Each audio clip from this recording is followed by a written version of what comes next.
네, 더불어민주당 대선 후보 선출을 위한 지역 순회 경선 이틀째인 오늘 세종 충북 순회 경선이 진행되고 있는데요. 잠시 뒤에 개표 결과가 발표됩니다. 어제 첫 경선지인 대전 충남에서 압승을 거둔 이재명 경기지사가 대세론을 이어갈지 주목되는데요. 유영화 한국외대 초빙 교수, 이종은 정치평론가와 함께 전국 상황 정리해 보도록 하겠습니다. 네, 어서 오십시오. 네, 안녕하세요. 네, 안녕하세요. 자, 이제 잠시 뒤면 세종 충북 경선 개표 결과가 나올 텐데 먼저 어제 결과를 좀 짚고 이야기 이어가도록 하겠습니다. 어제 확실히 이재명 지사가 기선제압을 한 것 같아요. 득표율 보면 54.81%. 이재명 지사도 기대한 것 이상이다 이런 소감을 발표했었는데 두 분은 예상하셨는지 먼저 유 교수님.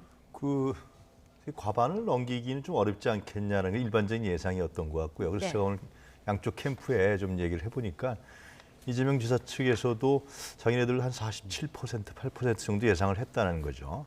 이낙연 후보 측도 마찬가지로 그 권리당원 쪽에서 많이 나올 거라고 예상을 했는데 특히 대전 충남 지역은 조직적으로 많이 공을 들인 지역이기 때문에 근데 의외로 안 나왔다. 네. 권리당원 측에서 안 나왔다라는 게 이제 그리고 이재명 지사는 권리당원 측에서 많이 나왔다는 겁니다. 이것이 결국은 이제 그러니까 이재명 지사가 대전 충남 지역의 국회의원이라든가 조직에서 좀 약함에도 불구하고 밑바닥에서 움직였던 흐름들 그리고 제가 얘기를 들어보니까 이재명 지사 같은 경우는 포럼이라든가 이러한 그 SNS라든가 이 자발적 조직 흐름에 많이 치중을 뒀던 것 같아요. 그런 부분들이 이제 성과를 나타낸 것 같고요.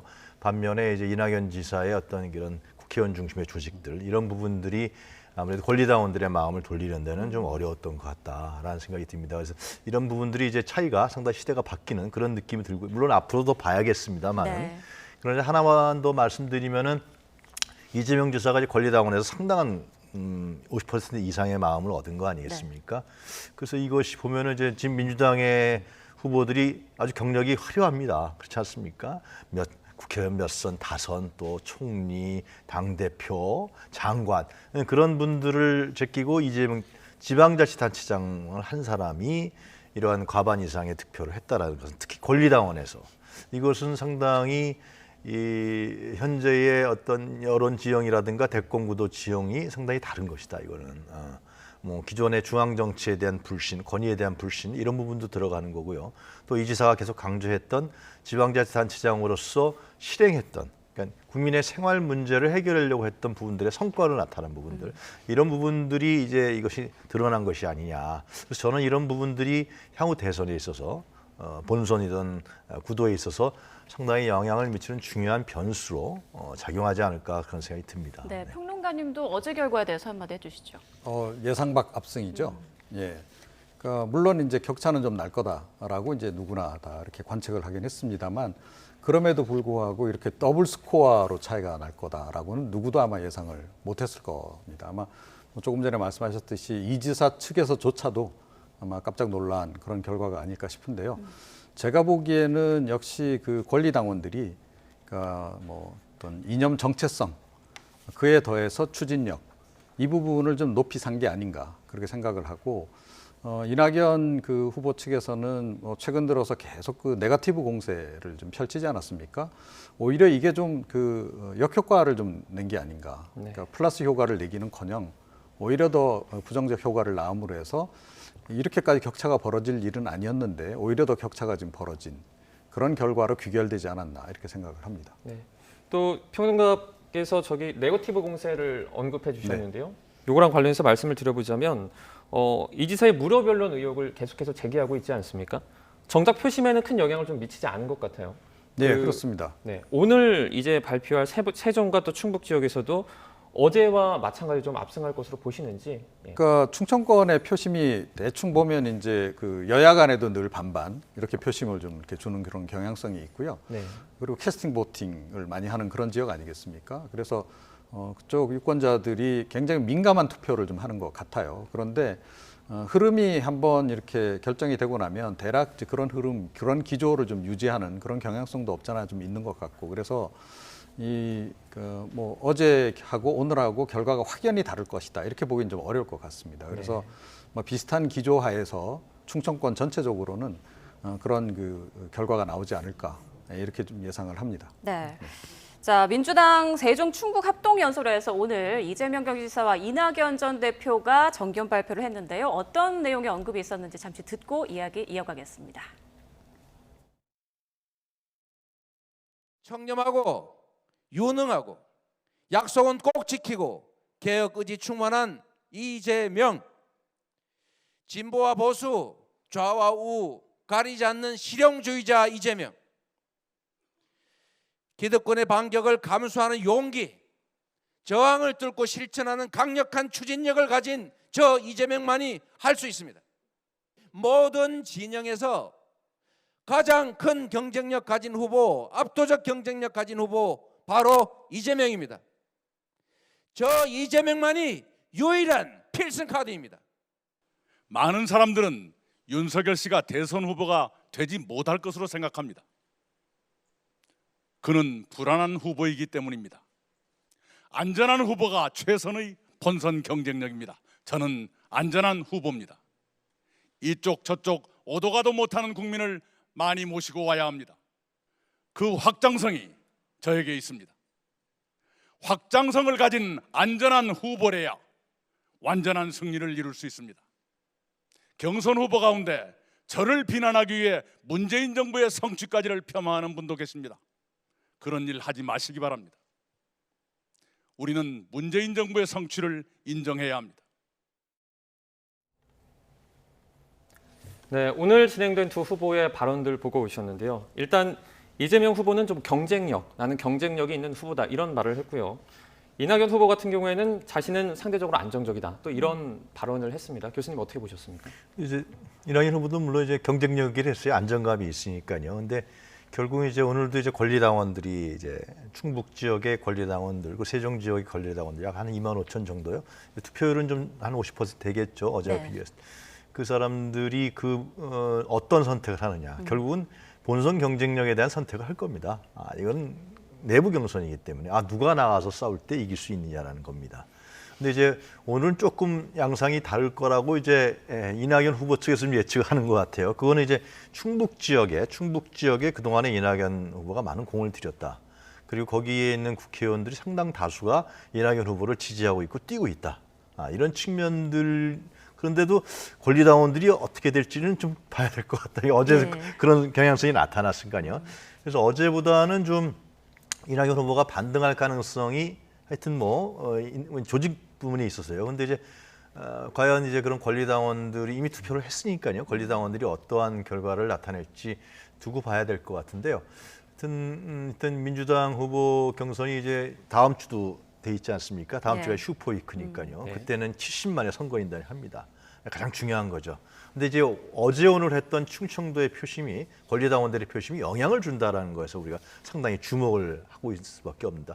그리고 또 충청도라는 지역이 이 경상도하고 호남 가운데 있으면서 우리나라의 지형적으로 봐서 상당히 균형을 잡아주는 역할을 충청도 표심이 했기 때문에 상당히 방향틀을 제시한다. 네. 그런 두 가지 측면 때문에 오늘도 역시 상당히 결과가 저희들이 중요하게 볼 수밖에 없을 것 같습니다. 네. 네, 이낙연 후보는 오늘 결과에 좀 기대를 하는 것 같다 이런 말씀해 주셨는데요. 자, 무엇보다 말씀하신 대로 권리당원 표심이 관건입니다. 오늘 그 결과를 좀 지켜봐야 될 텐데 이낙연 후보가 추격의 발판을 마련하려면 앞으로 좀 어떤 전략을 써야 한다고 보시나요? 네.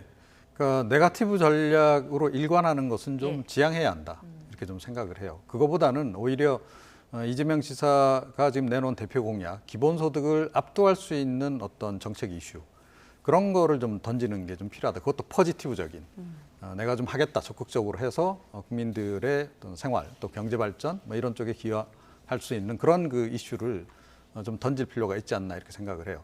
그러니까 출마 선언할 때는 저는 화두를 잘 던졌다라고 좀 보거든요. 네.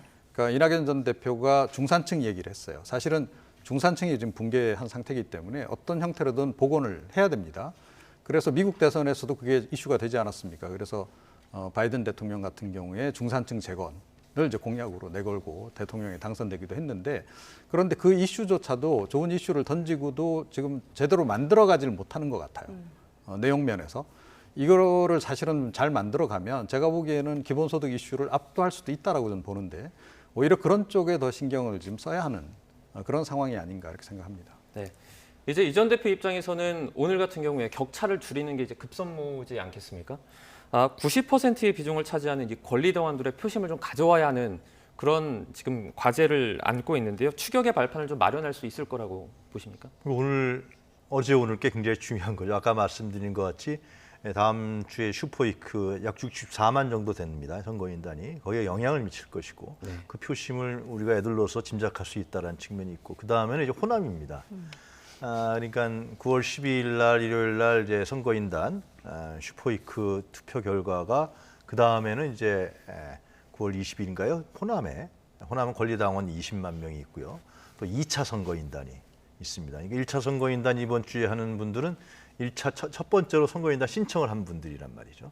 2차 선거는 다른 날짜에 선거인단 신청하는 분들이에요. 네. 그러니까 상당히 이번 주에 부분에 대한 결과가 사실상 민주당의 경선의 구도를 결정한다고 볼 수밖에 없습니다. 예. 그것이 바로 이제 완전 민심이 드러나는 당심이 드러나는 거고 참여한 선거인단들의 민심이 드러난 거기 때문에 그래서 아마 이번 주에 최대한 다 주력을 퍼부을 것이고요. 그것이 그대로 이제 호남으로 가는 2차 선거인단 한 47만 정도 된다 그러더라고요.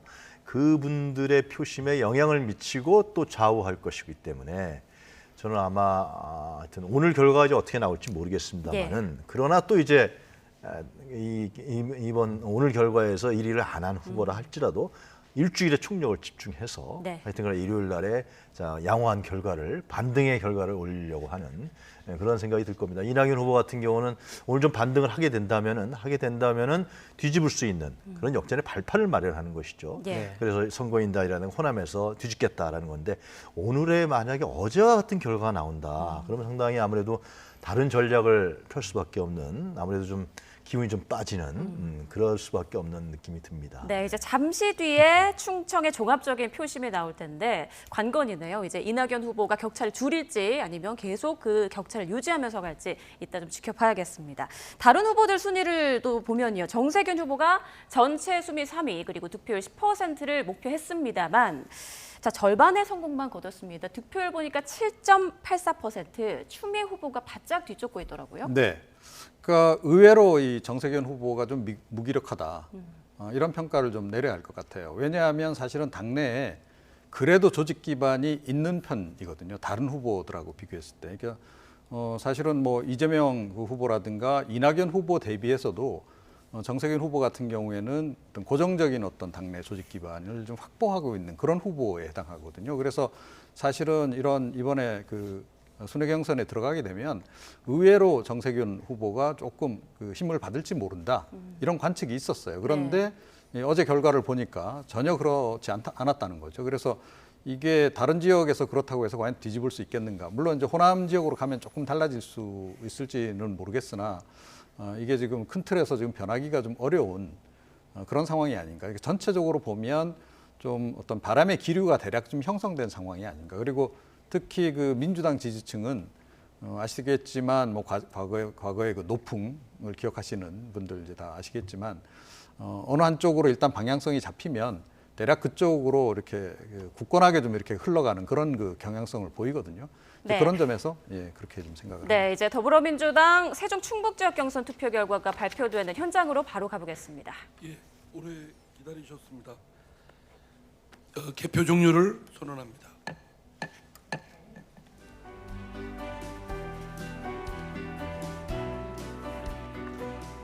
이제 모두가 궁금해하시는 제20대 대통령 선거 후보자 선출을 위한 세종 충북 지역 투표 결과를 발표하겠습니다. 개표 결과의 공표는 중앙당 선거관리위원회의 결정에 따라 각 투표 방식별 투표율 그리고 후보별 득표율을 발표한 후 마지막으로 최종 합산 득표율을 발표하겠습니다. 결과 발표 순서는 기호 순서대로 진행됩니다. 투표 결과 발표는 이상민 위원장님께서 이어서 해주시겠고요. 5분의 후보님들도 함께 무대로 모시도록 하겠습니다. 후보님들 앞으로 나와주시기 바랍니다.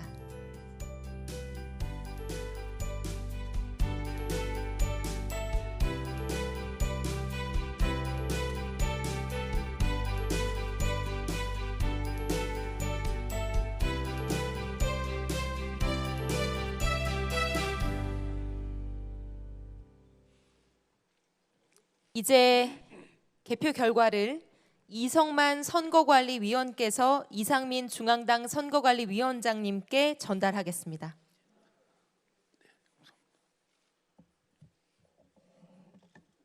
그럼 개표 결과를 발표해 주십시오. 네, 개표 결과를 말씀드리겠습니다.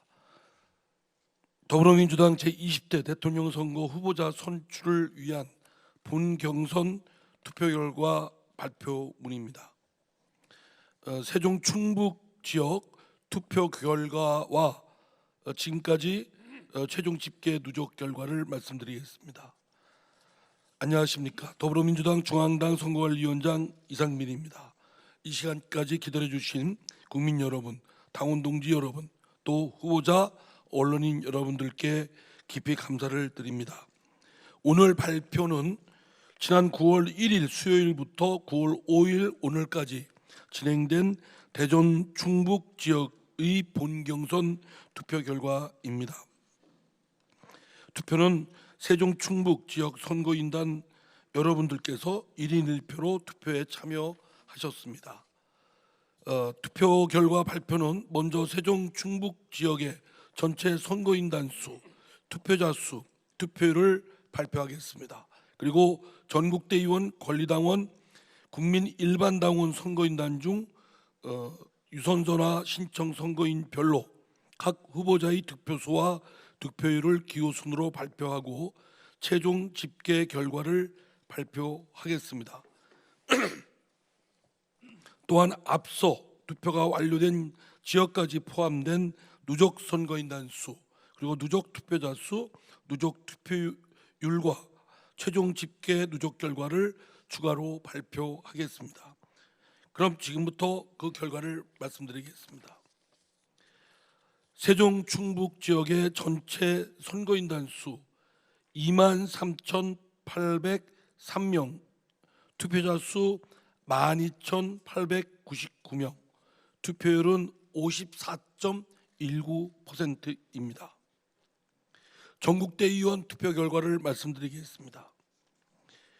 기호 1번 이재명 204표, 득표율 43.87%, 기호 2번 김두관 12표 2.58%, 기호 3번 정세균 41표, 득표율 8.82%, 기호 4번 이낙연 195표, 득표율 41.94%, 기호 5번 박용진 득표수 1표, 득표율 0.22%, 기호 6번 추미애 12표, 득표율 2.58%입니다. 다음 권리당원 투표 결과 말씀드리겠습니다. 기호 1번 이재명 6,828표, 득표율 54.94%, 기호 2번 김두관 108표, 득표율 0.87%, 기호 3번 정세균 667표, 득표율 5.37%, 기호 4번 이낙연 득표수 3,636표, 득표율 29.26%, 기호 5번 박용진 득표수 286표, 득표율 2.30%, 기호 6번 추미애 903표, 득표율 7.27%입니다. 유선전화 신청 선거인 투표 결과입니다. 기호 1번 이재명 3표, 득표율 50.00%, 기호 2번 김두관 0표, 기호 3번 정세균 0표, 기호 4번 이낙연 3표, 득표율 50.00%, 기호 5번 박용진 0표, 기호 6번 추미애 0표입니다. 다음 이제 세종 충북 지역 최종 집계 결과를 기호순으로 발표하겠습니다. 기호 1번 이재명, 득표수 7,035표, 득표율 54.54%. 기호 2번 김두관, 득표수 120표, 0.93%.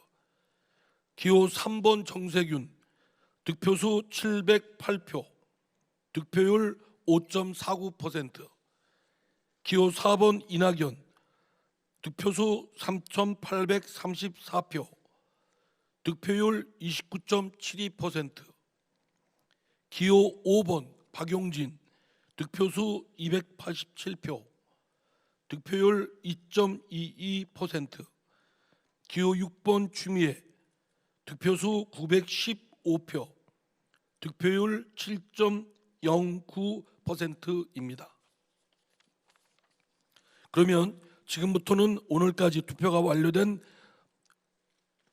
어제 대전 충남 그리고 오늘 세종 충북 지역의 누적 선거인단 수 그리고 누적 투표자 수, 누적 투표율을 발표하겠습니다. 누적 선거인단 수는 76,623명입니다.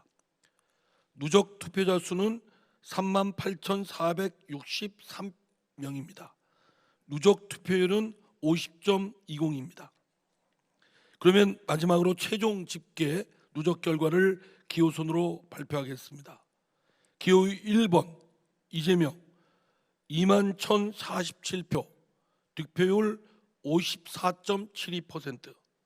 기호 2번 김두관 334표, 0.87%.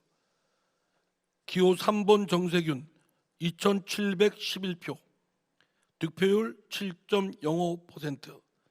기호 4번 이낙연 1841표, 28.19%. 기호 5번 박용진 득표수 911표, 득표율 2.37%.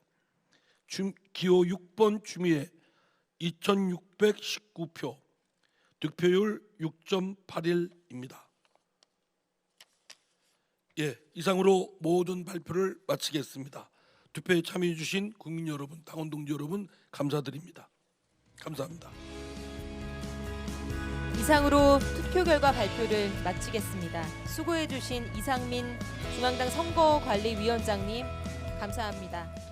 국가 균형 발전의 중심축이 될 세종 충북 네, 더불어민주당 세종 충북 지역의 경선 투표 결과 함께 지켜봤습니다. 세종 충북 지역의 최종 집계 결과 그리고 어제와 오늘 합친 누적 결과를 주목해보면 좋을 것 같은데요. 네. 자, 일단 세종 충북에서 이재명 후보가 54.54%, 이낙연 후보가 29.72%의 득표율로 1, 2위를 기록했습니다. 네, 이제 최종 결과를 저희가 살펴보면요. 이재명 후보 같은 경우에는 54.72%를 기록을 했습니다. 이제 충청권 지역순회 경선 결과라고 보시면 될 것 같은데요. 그리고 이낙연 후보는 이제 28%대를 기록하면서 종합순위는 2위로 충청권역은 기록을 하게 됐습니다. 저희가 전체적인 내용을 좀 보면 대전 충남권 같은 경우에도 이재명 후보가 54%대를 기록을 했고요. 네. 이 세종 충북권도 54%대를 기록을 했습니다. 최종도 이제 54%대를 기록을 하면서 선두의 자리를 굳히게 됐고요. 세종 충북권 같은 경우에는 이낙연 후보가 어제보다는 다소 소폭 상승하는 그런 추세를 보였지만 최종 저희가 집계 결과는 28%대를 기록을 하면서 사실 저희가 이제 대세, 그러니까 큰 그림은 크게 달라지지 않은 1, 2위 상태에서는 그런 모습을 볼 수가 있었습니다. 네, 오늘 구체적인 그 집계, 정확한 집계 결과는 아래 자막으로 나가고 있는 걸 참고하시면 될 것 같은데요. 오늘도 역시 이재명 후보가 1위의 득표율을 보였습니다. 자, 먼저 두 분께 좀 결과 어느 부분을 좀 주목해서 보면 좋을지 여쭤보고 싶은데요. 충북 지역에서 이제 이낙연 후보의 조직력이 상당히 가동된 것 같은데요. 그런 얘기를 제가 많이 들었고요. 근데 크게 별 효과나 의미가 없었던 것 같습니다. 약 2% 정도의 상승 부분만 일으킨 거죠. 그래서 실제로 이 전체적으로 봤을 땐 더블 스코어에 이재명과 이낙연의 더블 스코어에 이 권리당원들의 투표 경향성은 별로 변하지 않았다라는 측면이 다시 충북 지역에서 확인된 것이죠. 이것은 아까 제가 말씀드린 대로 이제 이번 주 8일부터인가요? 시작되는 1차 선거인단. 이 1차 선거인단은 뭐 지역하고 상관이 없습니다. 그때 선거인단 신청하신 분들 누구나 다 하기 때문에 여기에 상당히 영향을 줄 것이고 이것이 밴드웨건 효과로 나타날 거라고 여겨집니다. 그렇게 된다면은 물론 이제 변수는 또 생길 수 있는 것이죠. 그건 이낙연 후보가 다시 어떤 반등의 기회를 잡는다든가 어떤 사건이 터질 수도 있는 것이고 그리고 선거인단들이 예를 들면 권리당원과 다른 그런 뭐 표심을 나타낸다. 그럴 경우는 좀 쉽지는 않을 것 같은데요. 하여튼 그런 변수는 있겠습니다만 이재명의 대세론이 상당히 밴드웨건 효과가 나타나지 않겠냐라는 것이 일반적인 예상이 될 수가 있습니다. 그것이 그렇게 되면은 이제 이후에 뭐 2차 선거인단이라든가 호남 지역, 그다음에 수도권, 또 PK 쪽에 이 표심에도 영향을 미치기 때문에 아무래도 이재명의 대세론이 갈수록 물론 봐야겠습니다만은 오늘 조짐으로 봤을 때는 어제 오늘 조짐으로 봤을 때는 대세론이 형성될 가능성이 크다. 이렇게 생각이 듭니다. 그러나 제 생각에는 이거 대세론이 이재명의 대세론이 반드시 긍정적인 요인만 있지는 않다고 생각합니다. 네, 자 말씀 가운데 박용진 후보가 오늘 결과에 대한 소감 발표를 하고 있는데요. 바로 들어보시죠. 아직 뭐 많은 지역이 남아 있고 여전히 많은 뭐 선거인단 투표도 있고 그러니까요. 이제 뭐라고 그래야 되나 이게 저 마라톤으로 치면 이제 겨우 한 이제 뭐 처음 첫 5km 이 정도 좀 뛴 것 같은 느낌이고요. 앞으로도 계속 뭐 어제도 말씀드린 것처럼 미래 과제에 대해서 집중적으로 말씀드리도록 하겠습니다. 예. 예. 오늘 연설에서 예. 민주노총 택배노조 언급을 해주셨는데요. 예, 예. 그 야당 쪽에서도 여당 정치인들이 언급을 없는 부분을 비판하고 있는데 관련해서 한 말씀 해주세요. 그 오늘 뭐 가슴 아픈 일, 그 택배 노조와 택배 대리점주 그 안타까운 일을 보면서 아까 말씀드린 그대로예요. 마음이 가슴이 막 무너지는 느낌이었고요. 민주노총에 뭐 애정도 많고 인연도 많은 사람입니다.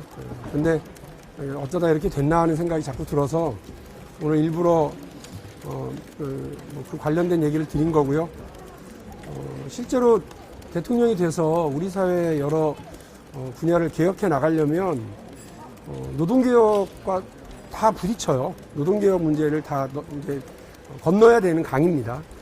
그거를 뭐 과거처럼 힘으로 할 수 있는 것도 아니고요. 사회적 타협이라고 하는 걸 만들어내는 것이 필요한데 문제는 이제 민주노총이 만들어진 타협의 장, 대화의 장을 자꾸 거부하고 박차고 나가려는 모습만 보여서 그것도 역시 안타깝고 해서요. 비판의 말씀을 드렸던 거고 이미 뭐 그런 얘기는 그 대통령 후보 출마 선언하고 바로 그 다음 날 현대자동차 노동조합 초청 강연이 있어서 거기 가서도 똑같이 얘기했어요. 담장 안으로 자꾸 들어가면 어떡하냐. 자기들만 자기들의 기득권만 지키려고 하는 노동조합으로 가서는 안 된다. 그 말씀 드렸고요. 그때 현대자동차 네. 박용진 후보의 소감을 좀 들어봤는데요. 앞으로 후보들의 소감을 밝힐 때마다 저희가 연결해서 좀 들어보도록 하겠습니다. 네. 앞서 유 교수님께서는 앞으로 남은 경선 일정에 어제 오늘 결과가 좀 큰 영향을 미칠 것이다 이렇게 말씀을 해주셨어요. 평론가님께서는 오늘 결과 좀 어떻게 보셨는지? 네, 그러니까 뭐 이제 앞서 말씀드린 대로 의외의 압승으로 지금 나타난 거고요. 뭐 영향을 안 미친다 해도 일정 부분 영향을 미칠 수밖에 없습니다. 향후에 전개될 그 순회 경선 다른 지역에도 영향을 미칠 거다. 그러니까 일종의 이제 밴드웨건 효과라는 게 어느 정도는 이제 좀 효과가 나타날 것이기 때문에 네. 이재명 후보 입장에서는 좀 승기를 잡는 데는 일단 성공을 했다. 이렇게 좀 생각을 하고요. 네. 이제 그 후발주자들 같은 경우에는 이제 전략을 완전히 지금 새로 짜야 되는 그런 상황. 특히 이낙연 후보의 경우에는 이제까지하고는 좀 확연히 다른 전략을 수립하지 않는 한은 이거 반등의 그 계기를 잡기는 쉽지 않을 것이다 이렇게 생각을 합니다. 네, 지금 저희 화면 아래로 이제 집계 결과가 나가고 있는데요. 후보들의 얼굴과 함께 나가고 있는 지금 보시는 이 결과는 어제 오늘 합한 누적 집계 결과입니다. 그러니까 충청의 표심을 종합적으로 볼 수 있는 결과라고 이해하시면 될 것 같습니다. 네, 이제 저희가 경선 결과를 받아봤는데요. 이재명 후보 같은 경우에는 이틀간 있었던 경선 결과 과반을 좀 유지하면서 큰 대세에는 지장이 없게 그런 결과가 나온 것 같습니다. 이제 민주당 대선 후보 같은 경우에는 다음 달 10일 날 그 결정되지 않습니까? 후보가 이제 과반 후보가 나오면은 그대로 결정이 되고, 네, 그대로 결정이 되지 않으면 1, 2위가 결선 투표를 하는데 지금 이낙연 후보가 결선 투표 관련된 발언을 지금 진행한다고 하니까요. 함께 먼저 들어보고 저희가 진행을 이어가도록 하겠습니다. 충청권 주민들의 권리당원과 대의원들의 뜻을 겸허하게 받아들입니다. 앞으로 남은 일정 모두 최선을 다하겠습니다. 네, 질문 주시죠. 지사님께서 충청권에서 기대하신 만큼보다는 좀 저조하셨을 것 같은데 좀 어떠신가요? 네, 아까 말씀드린 대로 겸허하게 받아들입니다. 그리고 앞으로 최선을 다하겠다 하는 그런 마음입니다. 하나만 더 할까요? 수십 일정에 대해서 좀 전략적으로 수정이 불가피할 것 같은데요. 어떻게 좀 개선할 점이나 이런 것들을 생각을 하고 계십니까? 예, 그건 나중에 말씀드리겠습니다. 메시지를 어떻게 할 것인가, 정책을 어떻게 할 것인가 검토를 해야죠. 여기까지 하겠습니다. 네, 고맙습니다. 네, 감사합니다. 네, 저희가 또 이낙연 후보의 짧은 그 결과 관련된 소감을 좀 들어봤는데요. 뭐 겸허하게 받아들이겠다, 그리고 뭐 최선을 다하겠다 이런 소감을 전해 주셨습니다. 저희가 이번에는 추미애 후보의 소감을 좀 들어볼 수 있을 것 같은데요. 현장으로 가보겠습니다. 경쟁을 하자 이렇게 말씀을 드렸는데요. 하루 사이에 그 말씀이 조금 메아리가 있는 것 같아서 오늘 조금 올라간 것 같으네요. 네, 이제 두 번째니까 앞으로 점점 올라가지 않을까 생각하면서 더욱 최선을 다하도록 하겠습니다. 감사합니다. 질문 받으시죠. 질문 주십시오. 질문이 없을 것 같은데. 충청 지역에서 원하시는 만큼 결과가 나온 것 같으시죠?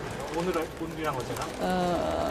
후보 입장에서는 뭐 최선을 다하고 주신 표를 지지해 주신 분들한테는 무한 감사와 존경을 드리죠. 그런데 뭐 적게 나왔니 많이 나왔니 하는 것은 이 초반에 좀 투표를 하러 오신 분들께 결례일 것 같고요. 저에게 사실은 뭐 조직도 없고 시민 캠프 차원에서 소박하게 또 가장 늦게 출발했던 후보로서는 저에게 개혁을 바라면서 개혁의 불씨를 살리겠다 하는 그 말씀에 따라서 주신 표니까 저는 정말 담비같이 가뭄의 담비같이 받아들이고 감사할 따름이죠. 하나만 더 할게요. 향후 전략에 대해서는 좀 어떻게 보시나요? 향후 전략 저는 저 뭐 표 한 표 더 따겠다고 전략을 수립하는 사람은 아니고요. 오로지 다시 촛불, 다시 평화, 다시 하나 이렇게 외치면서 더불어민주당의 다음 대통령 후보로서 저 추미애가 가장 사회 대개혁을 완수할 적임자다를 계속 설파해 나갈 생각입니다. 네, 감사합니다. 네, 이제 결과를 받아들이고 또 최선을 다하겠다 이런 소감과 함께 뭐 앞으로 조금 더 그 지지율이 올라갈 것으로 기대를 한다 이런 추미애 후보의 소감까지 들어봤습니다. 저희가 계속해서 이제 후보들의 소감을 들어보고 있는데요. 아까 전에 이제 드리던 질문을 조금 이어나가 보자면 이재명 지사 같은 경우에는 이제 과반을 계속 유지하면서 결선 투표로는 가지 않을 가능성도 있겠어요.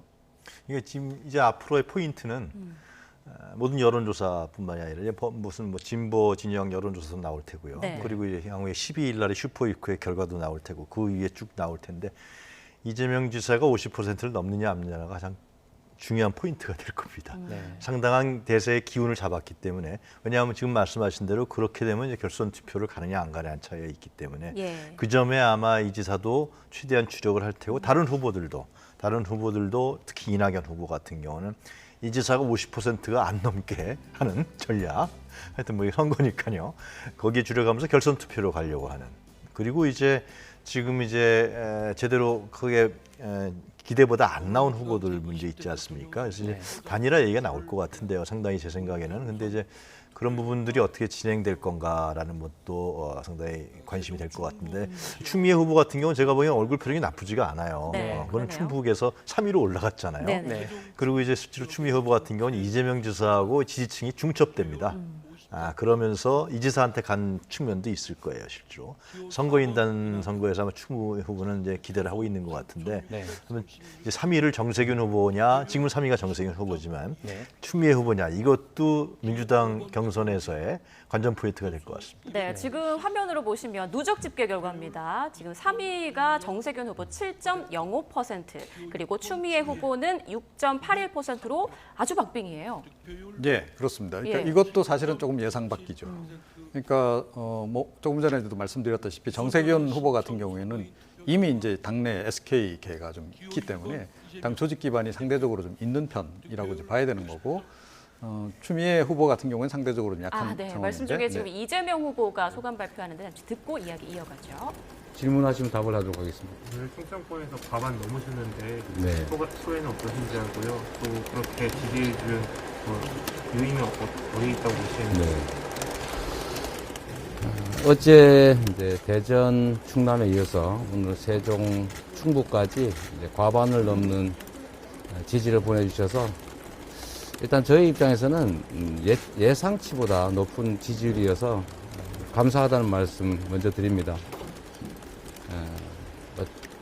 득표율이나 또 지지율에 연연하기보다는 저에게 기대하는 것들이 아마 우리 국민 여러분이나 또 당원들에게 있으실 것이기 때문에 그 기대치에 맞게 제가 최선을 다하겠다 이런 마음으로 앞으로도 임하려고 생각하고 있습니다. 그냥 감사합니다. 윤광로 선대위 구성하신다고 하셨는데 당내 반대하시는 분들은 어떻게 설득하실까요?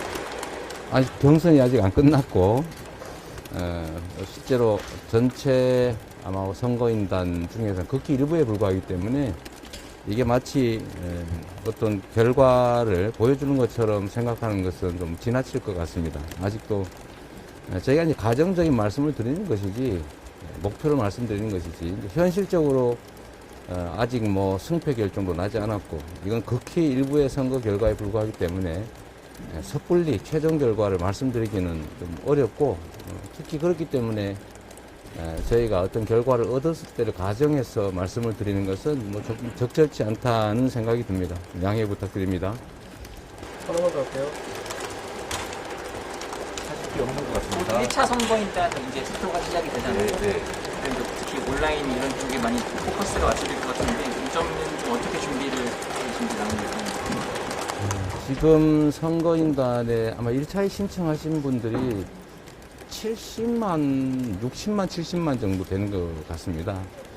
근데 그분들이 어떤 분인지 저희가 알지도 못하고, 결국 이제 모수가 늘어날수록, 집단 지성이 더욱더 많이 정확하게 발휘되기 때문에, 제가 할 일 열심히 하고, 또 제가 가진 입장 또는 이 나라 미래에 대한 계획, 뭐 이런 것들을 잘 설명드려서, 합리적인 판단을 하실 수 있도록 노력하는 게 저의 최대치 아닐까 생각합니다. 고맙습니다. 네, 감사합니다. 네, 이재명 후보의 소감 이야기 들어봤고요. 저희가 후보들 소감 듣느라 계속 두 분의 말씀을 끊게 됐는데 양해 부탁드립니다. 앞서 이제 3위 싸움 이야기를 좀 하고 있었고요. 거기에 대한 말씀과 또 더불어서 조금 전 이재명 후보의 소감 어떻게 들으셨는지도 궁금하네요. 예, 뭐 이재명 후보 입장에서야 그저 고마울 따름 아니겠습니까? 그리고 워낙 이제 예상 밖의 지금 성과가 나왔기 때문에 아마 그 뭐 분위기가 굉장히 좋을 것 같아요, 그 캠프가. 네. 그런데 그럴 때일수록 더 조심해야죠, 더 자중하고. 왜냐하면 이제 진짜 그 중요한 그런 그 1차 국민 경선인단 그 선거 결과도 좀 남아 있기 때문에 뭐 최대한 그런 어떤 뭐 로키 전략을 당분간 쓰지 않을까 이렇게 좀 생각이 들고요. 네. 그러니까 좀 약간 단일화 관련해서 아까 잠깐 말씀하셨는데 제가 보기엔 한 번 계기가 좀 있지 않을까 싶어요. 이제 지금 이제 3위 그룹하고 이제 4위 그룹 이게 사실은 이제 1, 2위 그룹하고 좀 너무 격차가 큽니다. 그래서 과연 이제 이분들이 힘을 합쳐주더라도 얼마나 도움이 될지는 모르겠으나 일단 한 번 정도는 얘기가 나오지 않을까 이렇게 생각을 합니다. 네. 그동안 충청 지역은 저희가 보통 말하는 그 뭐 바로미터 또는 캐스팅 보트 이런 지역으로 거론이 되오지 않았습니까? 그래서 이제 후보들이 이 승부에 좀 사활을 건 것도 있고 남은 일정에 이제 경선 일정이 지역별로 남아 있는데 영향을 줄 수밖에 없겠죠? 좀 어떻습니까? 그렇습니다. 그러니까 이것은 왜 그런 영향을 줄 수밖에 없냐라고 우리 판단하는 근거는 역대 선거에서 충청권의 민심이 충청권의 유권자 선택이 그 전체 선거에 가장 큰 영향을 미쳤기 때문에 그렇습니다. 네. 대통령 선거뿐만 아니라 지방선거, 국회의원 선거에서 다 그런 양태가 나타났거든요. 그러니까 민주당의 당내 경선도 이제 권리당원뿐만이 하는 게 아니라 선거인단이라는 이 국민들이 참여하는 거 아닙니까? 지금 현재 한 120만 정도가 아마 선거인단이 1차, 2차가 모집된 거로 제가 알고 있습니다. 지금 3차가 지금 시작됐는데 네. 3차에도 지금 동력이 좀 떨어져 있습니다만 한 최소한 20-30만 원 될 거라고 보여져요. 그러면은 전에 했던 거 마찬가지 지난번 경선과 마찬가지로 200만 훨씬 넘는 그래서 이런 부분들이 민심이 같이 들어오기 때문에 그렇기 때문에 마찬가지로 민주당의 충청권의 당내 견성도 그런 측면에서 봤을 때 비교했을 때 중요하다라는 거죠. 네. 그래서 이제 어제 오늘의 결과가 중요한 것이고 후보들의 표정을 보면은 확연히 드러나지 않습니까? 네. 상당히 기대를 했었던 이낙연 후보는 뭔가 좀 실망스러운 눈치. 이재명 지사는 진짜 우리 이종원 평론가께서 말씀하신 대로 뭔가 이제는 몸조심해야 되는, 관리해야 되는. 추미애 후보는 약간 반등을 했으니까 약간의 기대를 하는 이런 부분들이 있기 때문에 어제 오늘의 결과가 상당히 향후에 특히 이번 주에 슈퍼위크에 벌어지는 64만 정도의 선거인단의 투표의 선택에 영향을 안 미칠 수가 없는 것이고 미칠 것이고요. 그리고 그것을 토대로 해서 이후의 일정들에 또 연쇄적으로 가는. 그래서 아까 말씀드린 바와 같이 아마 이번 주 일요일 정도 되면은 민주당의 경선의 구도는 상당히 잡히지 않겠냐. 그 결과에 따라서 그런 생각이 듭니다. 네, 지금 1, 2위 후보 말고는 거의 한 자릿수를 득표율을 기록했단 말이죠. 후보들이 참 고심이 깊을 것 같습니다. 지금 어떤 전략을 세워야 할까? 평론가님께서 어떻게 보세요? 그러니까 일단 이제 2위권 밖으로 밀려난 후보들 같은 경우에는 이제 완주 여부를 이제 고민해야 되는 시점이 되는 거죠. 그리고 특히 이제 그 2위 후보가 이제 이렇게 되면 이제 단일화 압박을 상당히 이제 가할 겁니다. 그것과 관련해서 이제 어떻게 전략적 판단을 이제 내릴 것인가가 이제 고민이 되는 지점이 되지 않을까 이렇게 좀 생각이 듭니다. 네, 이제는 저희가 좀 국민의힘 관련된 문제로 넘어가 보도록 하겠습니다. 이제 역선택 관련해 가지고 그 역선택을 막겠다.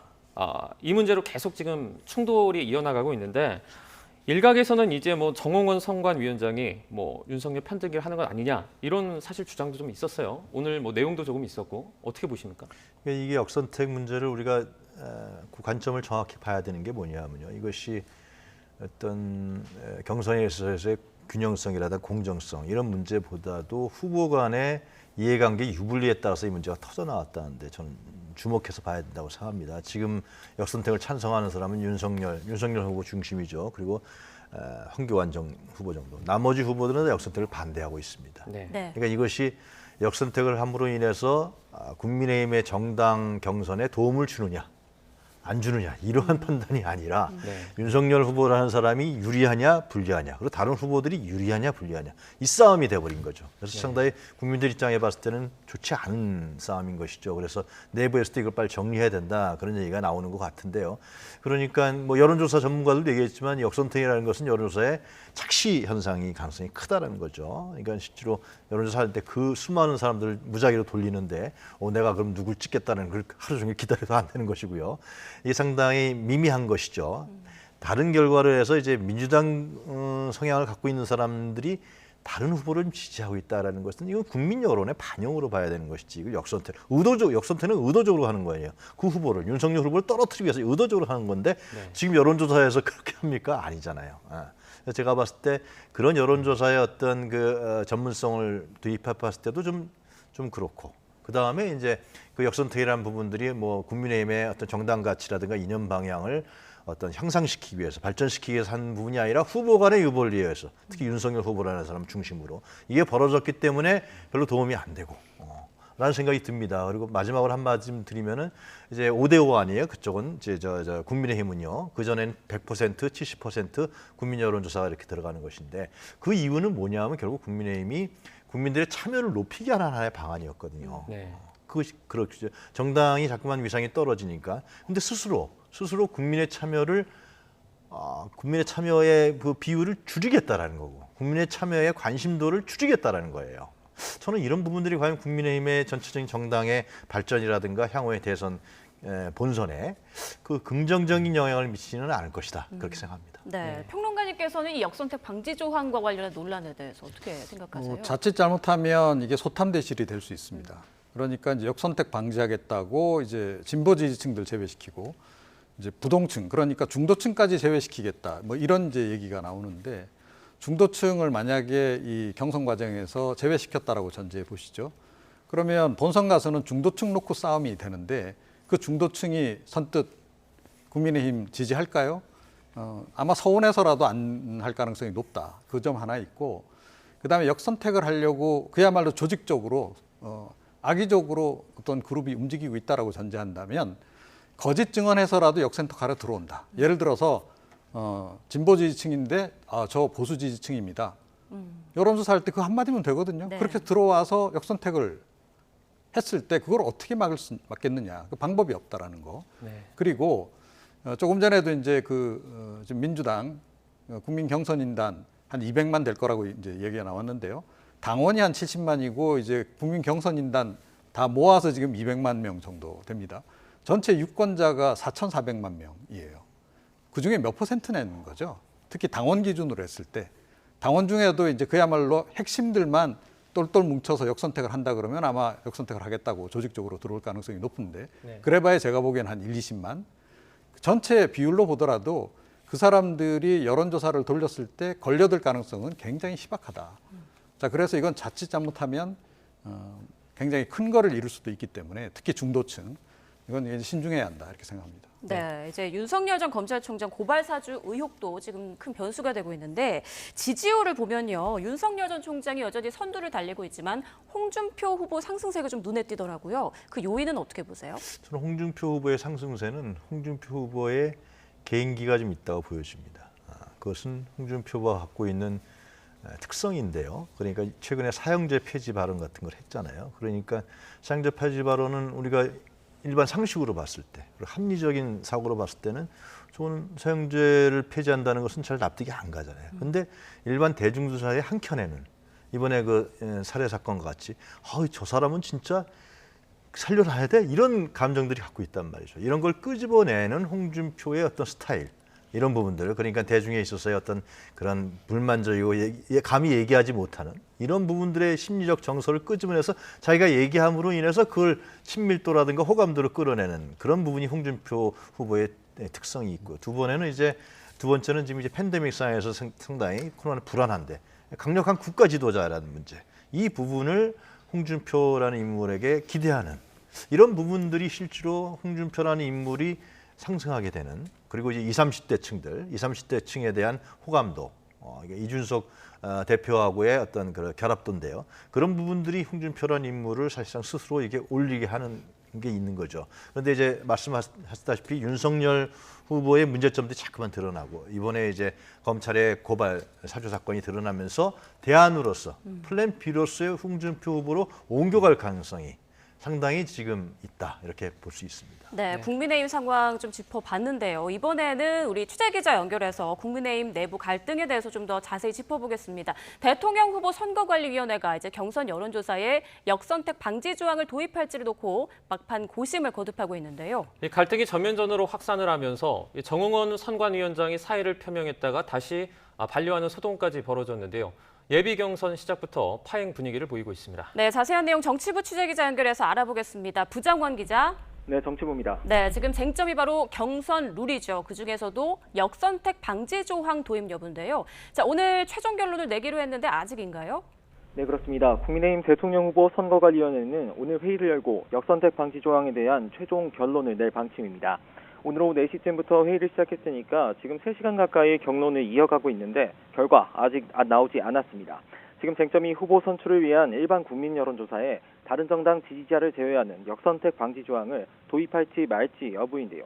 현재 선관위가 논의 중인 안은 크게 두 갈래입니다. 먼저 역선택 방지 조항을 아예 적용하지 않는 방안이 있고요. 이와 달리 여론조사를 두 부분으로 나눠서 한쪽은 조항을 적용하고 다른 쪽은 적용하지 않은 채로 실시해서 최종적으로 합산하는 일종의 중재안입니다. 애초 국민의힘 선관위는 지난 3일에도 이 두 가지 안을 놓고 경론을 벌였는데 찬반 의견이 6대6으로 팽팽하게 맞서 결론을 오늘로 미뤘었습니다. 찬반 구도가 팽팽한 만큼 결과에 따른 반발도 적지 않을 거로 보입니다. 네, 이 문제 때문에 오늘 예비 경선 첫 행사도 이 파행 직전까지 갔었다고요. 그렇습니다. 오늘 오후 3시 선관위가 주최한 예비경선 후보자 간담회와 공정경선 서약식이 열렸었습니다. 예비경선 첫 일정으로 준비된 당의 공식 행사였는데 일부 후보들이 역선택 방지 조항 도입 반대와 선관위의 공정성 문제를 거론하면서 불참하는 일이 있었습니다. 모두 12명의 후보 가운데 홍준표, 유승민, 하태경, 안상수 등 주자 4명이 참석하지 않았는데요. 전체 주자의 3분의 1이 빠지면서 예비경선 첫 행사부터 결국 반쪽짜리가 됐습니다. 그러자 정홍원 선관위원장이 행사를 앞두고 이준석 대표에게 전격 사의를 표명하는 일까지 벌어졌습니다. 직을 내려놓겠다면서 배수진을 친 건데 이 대표가 직접 정 위원장을 만나 만류한 끝에 사퇴까지는 가진 않고 해프닝으로 끝났습니다. 정 위원장은 이어진 간담회에서 선관위가 사심없이 정한 경선 룰에 따르지 않겠다는 태도는 바람직하지 않다며 불쾌감을 드러냈습니다. 이준석 대표도 정 위원장이 지도부로부터 무한한 신뢰와 지지를 받고 있다면서 두둔하는 모습을 보였습니다. 정 위원장으로선 일단 당 지도부의 신임은 다시 확인했는데 홍준표, 유승민 후보 등 주요 주자들의 반발을 다잡기는 어려워 보입니다. 만약 오늘 선관위가 역선택 조항과 관련해 조항 도입으로 최종 결론을 낸다면 향후 선관위 경선 일정 전반이 파행으로 흐를 수 있다는 관측도 나옵니다.